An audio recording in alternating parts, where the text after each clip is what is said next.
Step number 12 ہے کہ آپ پھر مقام ابراہیم کے پاس آئیں، حجر اسود کے ساتھ ہی تھوڑا سا اس طرف اسی دیوار کے آگے مقام ابراہیم، اس کی سیدھ میں آگے کھڑے ہو جائیں اور وہاں پر آیت پڑھیں وَاتَّخِذُوا مِن مَّقَامِ إِبْرَاهِيمَ مُصَلًّى، اور ابراہیم کے کھڑے ہونے کی جگہ کو اپنی نماز کا مقام بنا لو، یہ سنت ہے پڑھنا۔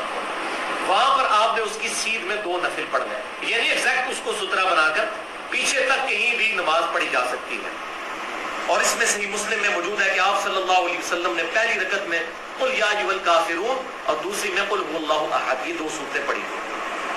یہ مکروہ وقت کے علاوہ کسی بھی وقت 2 نفل پڑھے جا سکتے ہیں، اور وہ مینلی 3 مکروہ وقت ہیں جو مسئلہ نمبر 30 کے اندر میں نے ڈیٹیل سے بتائے ہیں۔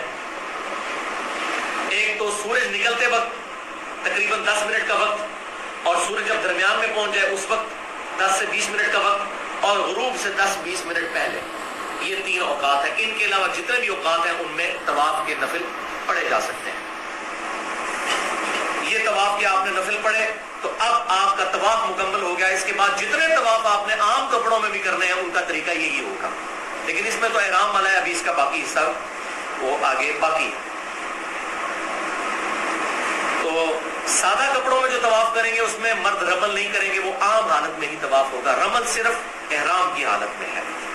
ایک بات مجھ سے سکپ ہو گئی، میں یہاں پر بتا دیتا ہوں کہ بعض لوگ یہ سمجھتے ہیں کہ حج اور عمرے کے دوران مسجد حرام کے اندر جو لوگ نماز پڑھ رہے ہیں اس نمازی کے آگے سے گزر سکتے ہیں، اور خصوصاً یہ تماشا لگتا ہے مقام ابراہیم پہ جہاں پہ اتنے لوگ نوافل پڑھ رہے ہوتے ہیں، تو لوگ ان کے آگے سے بے دھڑک گزر جاتے ہیں کہ کوئی گناہ نہیں ہے۔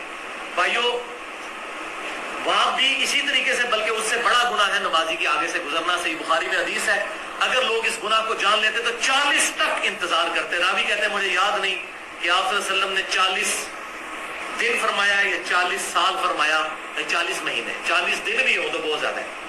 اگر گناہ جان لیتے تو 40 دن بھی انتظار کرتے ہیں لیکن نمازی کے آگے سے نہ گزرتے۔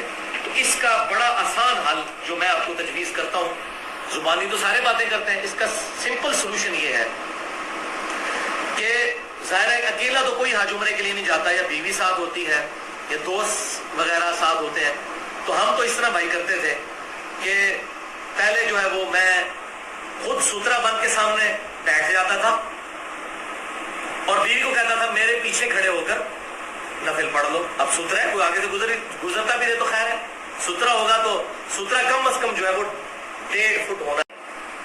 ایک صورت میں نمازی کے آگے سے گزر سکتے ہیں، جب جماعت کے ساتھ نماز ہو رہی ہو، اس میں صرف امام کے آگے سترا ہو تو وہ کافی ہے، عام نمازی کے آگے سے گزر جائے گناہ گار نہیں ہوتا۔ لیکن جب کوئی جماعت کے ساتھ نماز نہیں پڑھ رہا تو اب ہر بندے کے آگے اپنا سترا الگ سے ہونا ضروری ہے۔ تو یہ میں نے سترے والا مسئلہ بھی اس حوالے سے کلیئر کر دیا۔ سٹیپ نمبر 13، 2 نوافل کے بعد مقام ابراہیم کی سیدھ میں بالکل پیچھے چلے جائیں، وہاں پر زمزم کے کولر لگے ہیں، ان سے آپ نے زمزم قبلہ رخ کھڑے ہو کر پینا ہے، یہ سنت ہے۔ سٹیپ نمبر 14، پھر دوبارہ آپ حجر اسود پہ آئیں گے اور پھر استلام کریں گے، یہ 9واں استلام ہوگا۔ اس کے بعد آپ نے صفا کی طرف جانا ہے، لیکن اس میں ایک سٹیپ بعض لوگ کرتے ہیں، وہ ہے ملتزم پر چمٹ کر دعا کرنا۔ ملتزم کہتے ہیں حجر اسود اور دروازے کے درمیان جو تھوڑا سا ٹکڑا ہے اس پہ چمٹ کے دعا کی جاتی ہے۔ ضعیف روایتیں اس میں ملتی ہیں، ایک ہی مین اس کی سب سے مضبوط روایت دے گی، بوسہ ضرور دے حجر اسود کو، اس میں کوئی شک نہیں ہے کہ بہت اہم ترین پتھر ہے، پر صبر کا دامن تھامنا یہ بڑا مشکل کام ہے۔ بھائیو، جامعہ ترمذی میں 877 نمبر حدیث ہے، اور مسند امام احمد میں بھی صحیح سند کے ساتھ 2796 کہ آپ صلی اللہ علیہ وسلم نے فرمایا کہ جنت کا یاقوت، یہ کالا پتھر حجر اسود اللہ تعالیٰ نے اتارا تھا، یہ دودھ کی طرح سفید تھا، لیکن لوگوں کے گناہوں کی نحوست کی وجہ سے اس کا رنگ کالا پڑ گیا، اس لیے اب اسے حجر اسود کہتے ہیں۔ اسود عربی میں کہتے ہیں کالے رنگ، اب یب کہتے ہیں سفید رنگ۔ تو یہ سیاہ ہوا لوگوں کے گناہوں کے اثرات کی وجہ سے پتھر سیاہ ہو گیا۔ انگوٹھیاں پہن کے آ جائے اور کہ جی میں نے اس لیے پہنی ہوئی ہے، تو پھر حضرت عمر کے جلال کا سامنا پھر اس کو کرنا پڑے گا کہ وہ تو حجر اسود کے اوپر اتنا بڑا فتویٰ لگا رہے ہیں، تو یہ پتھر کس، وہ جنت کا یاقوت اور یہ تو دنیا کا یاقوت۔ سٹیپ نمبر 15، اور وہ ہے صحیح کا آغاز، یعنی 9واں استلام کر کے آپ صفا کی طرف آئے، یعنی حجر اسود پیچھے چلے جائیں, وہاں پر پہاڑی صفا کی اور اس سے 0.5 کلومیٹر دور بالکل سوسی سیدھ میں triple story building, air condition بہترین, کوئی پرابلم ہی نہیں جناب صحیح کرنے میں. پہلے کرنی تو بڑی مصیبت ہوتی تھی. تو صفا سے مروہ تک آپ نے صحیح کرنی ہے. صفا پر پہنچے اور وہاں پر جا کے یہ آیت پڑھنا سنت ہے, ان الصفا والمروہ من شعائر اللہ, بے شک صفا اور مروہ اللہ کی نشانیوں میں سے ہے. اور بخاری اور مسلم کی متفق علیہ حدیث ہے, مشرکین عرب صفا مروہ کی صحیح کرتے تھے. جب مسلمان ہو گئے تو وہ اس کو مشرکین کی رسم سمجھتے تھے. تو اللہ تعالیٰ نے پھر یہ آیت نازل کی کہ مشرکین کی ساری باتیں غلط نہیں ہیں. یہی میں کہتا ہوں بھائیو, کہا ابدأ بما بدأ اللہ بہ, میں بھی وہیں سے ابتدا کرتا ہوں اپنی صحیح کی جہاں سے اللہ نے شروع کی, یعنی ان الصفا, پہلے صفا, والمروہ, اور مروہ. تو میں صفا سے صحیح کا آغاز کرتا ہوں. سٹیپ نمبر 16, صفا پہاڑی پر ابھی تک وہ پہاڑی چٹیل پہاڑ کی چھوٹی سی انہوں نے حصہ رکھا ہوا ہے, اس پہ انہوں نے اپاکسی وغیرہ لگا کے اس کو ایسا کر دیا کہ اس کے اوپر سے کوئی پتھر وغیرہ نہ توڑے, کیونکہ یہاں سے لوگ جو جاتے ہیں وہ تو چھوٹی چھوٹی کینچیاں بھی جیب میں رکھی ہوتی ہیں, غلاف کعبہ کاٹ رہے ہوتے ہیں جیب میں ڈالنے کے لیے, اس کے عجیب و غریب حرکتیں کرتے ہیں. رات باقی ہیں, وہاں پر کھڑے ہو کر قبلہ رخ ہو جائیں. وہاں سے قبلہ رخ آپ کو خود بخود پتہ چلے گا, کیونکہ صفا مروہ میں بھی قبلے کے اعتبار سے لائنیں ماربل کے اندر ڈلی ہوئی ہیں. آپ کہیں بھی کھڑے ہوں حرم شریف کی پوری مسجد میں, آپ کو قبلہ نظر نہ بھی آئے تب بھی اس کی ڈائریکشن پتہ چل جائے گی. تو ہاتھ اٹھا کر, دعا کی طرح ہاتھ اٹھا کر قبلہ رخ, کلمات پڑھیں, اللہ اکبر اللہ اکبر اللہ اکبر, یہ 3 دفعہ.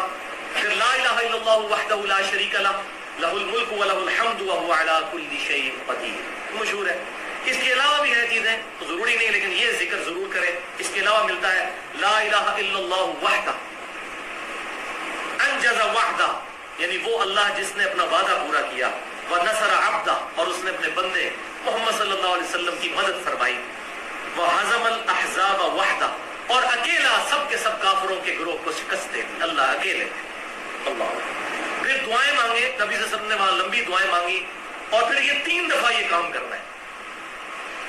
پھر وہ اللہ اکبر 3 دفعہ یہ صفا پہ کرنا ہے. اس کے بعد آپ نے مروہ کی طرف چلنا شروع کر دینا ہے. سٹیپ نمبر 17, صفا سے چلتے ہوئے مروہ تک آئیں. 0.75 کلومیٹر, 0.5 کلومیٹر تقریباً بنتا ہے, آدھا کلومیٹر. تو مروہ کی پہاڑی پر بھی جا کے یہی کام آپ نے کرنا ہے جو صفا پہ کیے تھے. البتہ اس دوران ایک دعا آتی ہے المصنف ابن ابی شیبہ میں سیدنا ابن عمر اور ابن مسعود رضی اللہ تعالی عنہما سے, کہ وہ یہ دعا پڑھا کرتے تھے صفا مروہ کی صحیح کے دوران, رب اغفر وارحم وانت الاعز الاکرم, اے اللہ مغفرت فرما اور ہم پر رحم فرما, بے شک تو عزت والا اور کرم والا ہے. سٹیپ نمبر 18, صفا کے قریب جب مروہ کی طرف جائیں گے تو صفا مروہ کا اگر سینٹر کر لیں, اس کا بھی آگے سینٹر کریں, تو صفا کے جو قریب والا حصہ بنتا ہے وہاں پر 2 سبز ستون اور لائنیں بنی ہوئی ہوں گی.